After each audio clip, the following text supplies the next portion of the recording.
Sudah seharusnya menurut saya, Indonesia sebagai negara yang menganut asas demokrasi, yang menjunjung tinggi hak asasi manusia, yang kalau kita baca Undang-Undang Dasar tuh di ayat 28 ada 28 A, B, C, D, E, F ya.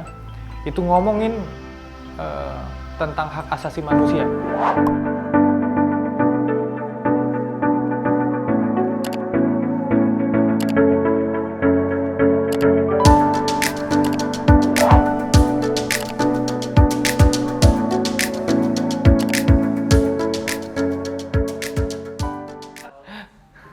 Oleh terus.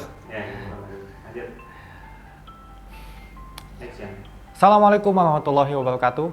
Perkenalkan, gue Mustafa Faruk, Presiden Garuda Keadilan, juga sebagai Kepala Biro Komunikasi Milenial DPP PKS. Pada hari ini, kita akan membahas satu isu hangat, isu baru, namun sudah lama, yaitu isu mengenai rancangan Kitab Undang-Undang Hukum Pidana di Indonesia. Nah, kenapa sih bisa disebut ini isu baru tapi lama? Karena memang rancangan KUHP ini adalah rancangan yang sudah lama dibentuk dari sejak tahun 1970-an sampai dengan sekarang. RKUHP ini tidak berhasil disahkan. Karena memang membicarakan terkait pidana pasti membicarakan terkait dengan hak orang lain ya. Pemidanaan, dikurung, dipenjara, didenda. Ini pasti menjadi suatu isu yang hangat. Berbicara tentang KUHP di Indonesia, KUHP kita itu sudah basi, kalau bisa dibilang hampir busuk ya.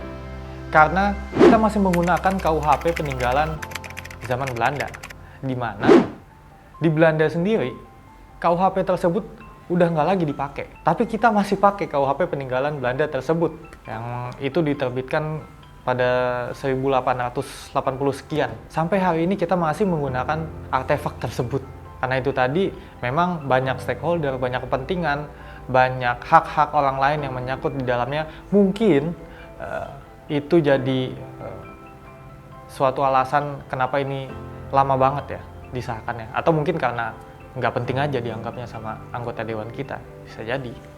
Nah, di RKUHP ini pasti banyak dong pasal-pasal yang nyeleneh, pasal-pasal yang nyentrik. Dulu kita ingat ada pasal terkait dengan santet ya, yang heboh.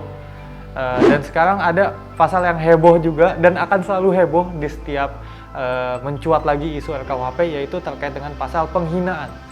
Menghina siapa? Ya, betul. Itu adalah menghina Bapak atau Ibu Presiden dan Wakil Presiden Indonesia. Di Indonesia sebenarnya di KUHP itu udah ada pasal terkait penghinaan Presiden dan Wakil Presiden. Tapi tahun 2006 Mahkamah Konstitusi membatalkan pasal tersebut. Kenapa? Karena dianggap ya nggak konstitusional lah. Itu kan pasal peninggalan Belanda yang dulu nafasnya karena nggak boleh untuk menghina raja dan ratu Belanda. Terus dikonversiin seada-adanya. Oh ya udah, karena di Indonesia nggak ada raja sama ratu, maka nggak bolehnya adalah menghina presiden dan wakil presiden. Dan balik lagi tadi 2006 ini udah dibatalkan. Sampai sekarang nggak ada lagi. Tapi kemudian di RKUHP ini mencuat lagi. Kalau kita ingat-ingat lagi 2019 yang lalu ada demo-demo yang heboh, demo Omnibus Law, demo RKUHP. Salah satunya adalah tuntutannya untuk menghapus terkait dengan pasal penghinaan presiden ini. Karena dianggap dapat merusak demokrasi, mengurangi hak asasi manusia di Indonesia, dan dapat menjadi celah kesewenang-wenangan pemerintah. Seperti itu. Pada demo itu sebegitu besarnya, banyak aktivis yang ditangkap, banyak aktivis yang terluka, sehingga gagal lagi RKUHP itu diketok palu.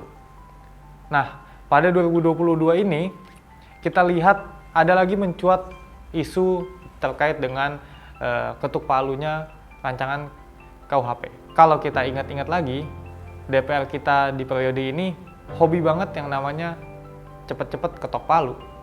Hobi banget yang namanya ketok palunya diem-diem. Ingat waktu Omnibus Law, ketok palunya tengah malam. Udah gitu, ada pandangan-pandangan yang diabaikan. Terima kasih Ibu Ketua DPR, Anda keren sekali.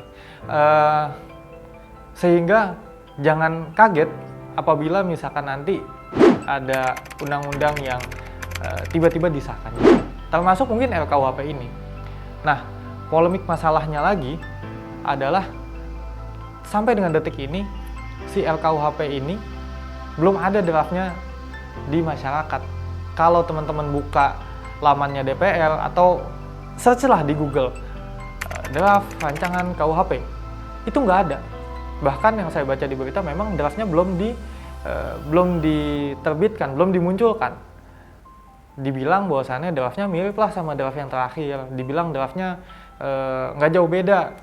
Tapi kalau ingat-ingat lagi, dulu waktu draft Omnibus Law juga nggak diterbitin, tahu-tahu yang diterbitin ada yang bilang 800 halaman, ada yang bilang 900 halaman, tahu-tahu ternyata ada 1000 halaman.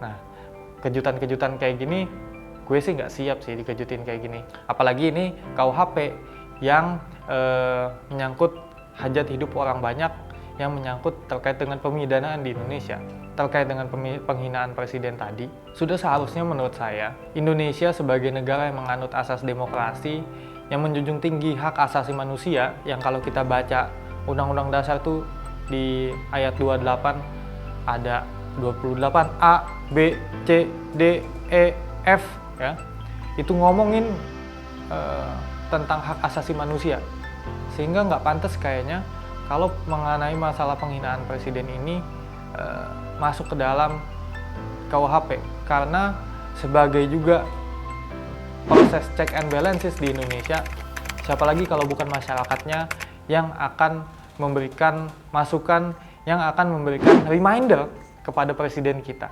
seperti itu. Mungkin ini adalah titik terakhir buat kita. Kita harus menolak ini demi hak asasi manusia kita, demi presiden kita yang nggak sembarangan. Sekian dari saya. Assalamualaikum warahmatullahi wabarakatuh.